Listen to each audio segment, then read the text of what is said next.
सर्वार्थ साधिके शरण्य त्रयंबिके गौरी नारायणी नमस्तुते भारती वरलोचना ज्ञान सिंहासनरूढ़ा। मु प्रथमे एही मंच को प्रणाम करुछि। मंचासीन सभापति और समस्त अतिथि वृंद मानकु मोर प्रणाम। आम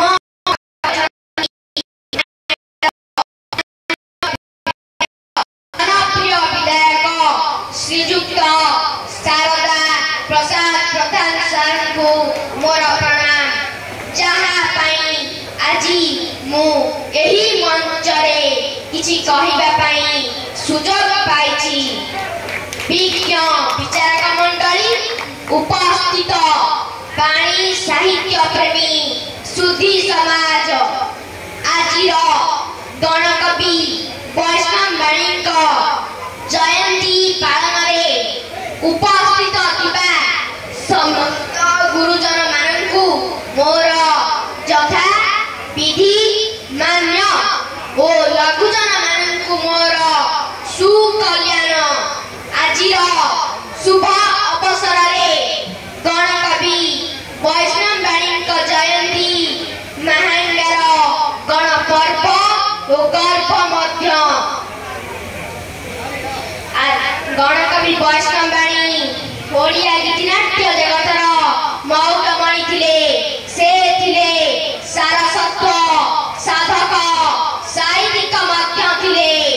गणकवि वैष्णव वाणी महांगा साहित्य जगतर कालजयी स्रष्टा थिले बोली कहिबा से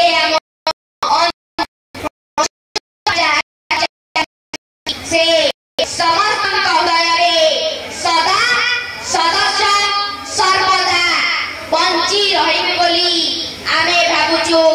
ओडिया भाषा रे सह सह गीतनाट्य सृष्टि करि जायछन्ती वैष्णव वाणी। तांको नाटक जेमिति जीवंत सेमिति वास्तव धर्मी, जहाकू 100 वर्ष परे मध्य लोके राति राति उजागर रही देखुचंती। ओडिया जाति को संकटित करिबारे वैष्णव वाणी अतुलनीय योगदान सबु दिन पाई मने रहिबो बोली व्यक्ति माने कहिचंती। गणकवि वैष्णव वाणी गण हृदयर मौलमणि थिले। जीवन जुआरे जीवार बाजी लगाई सफलतार गोटी चालन करिबा थिला तांक जीवनर श्रेय ध्येय सिद्धि और साधना। भाषा साहित्य संस्कृतिर प्रबल दावेदारी रखुथिबा प्रचंड प्रतिभार अधिकारी वैष्णव वाणी मो गाँर गर्व गौरव मान और सम्मान। आज सही महान पुण्य आत्मा 143तम जन्म जयंती रे भक्तिपूत श्रद्धांजलि।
महाप्रभुଙ୍କ बड़ छता तले वैष्णव कर एणु लोके वैष्णव बोली डाकुतिले।